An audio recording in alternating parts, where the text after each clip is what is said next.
Sir, I'm not good at maths. What should I do? Sir, I'm not able to solve questions. It's so difficult. What should I do, sir? Please help. Okay, okay. Relax, relax. So, I was good at maths in 10th. I thought I scored 98, so I'm really good at maths. But when I came to 11th and 12th, I thought that I've forgotten how to solve questions. I couldn't solve anything. I did not know what functions are during my first class after my drop year. After my 12th, I had scored only 23 in my JEE main exam, and in mathematics, I think I scored 10 or 12. Now, after my drop year, in one of the DCE exam, I scored 150, which was amongst the top 10 students of entire Delhi. I think around 1 2 lakh people sat for that exam. So there used to be a different test for Delhi University, or so to say DTU or NSIT. So there used to be a different exam, DCE, for that, and I topped it. So how did I turn around my fortunes? That's what exactly I'm going to tell you in this video. So a lot of students, a lot of teachers tell you that just practice, practice, practice. Maths is all about practice. Just practice and you'll do it. Absolutely, that's right. That's a good advice, but not a scientific advice. It's more important to do deliberate practice and the right way to actually be able to crack it. So I'm going to give you two important tips. The first one is that you have to go slow and you have to go by very, very simple questions. First do solved examples, then do easy questions, then medium questions, and hard questions.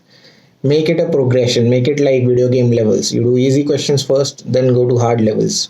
Okay? You can't jump to level 5, you can't do JEE previous year's questions just after looking at some theory or looking at some videos. So go in a progression. Now, second advice, which is very important, is that you have to build an intuition towards solving questions. So how do you build intuition?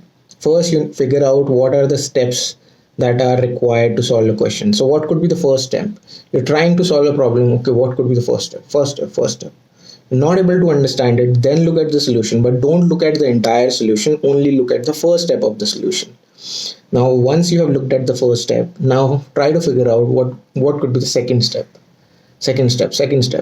If you are able to get the second step, great. Move on to the next step, then move on to the next step. Wherever you get stuck, when you are giving a good time in solving that particular step and you are not able to understand, then only look at the solution, but only that particular step of the solution, not the entire solution.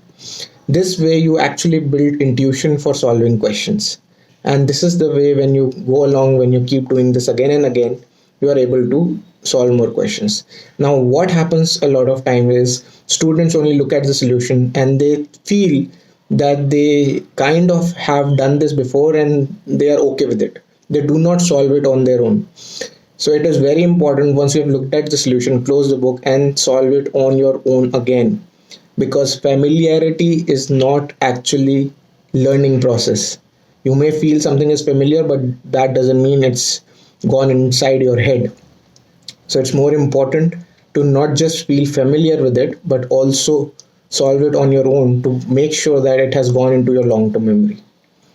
Hope you like the video. Thanks a lot for watching this. Do download our app, and for any guidance, come to our app, and also enroll in mentorship.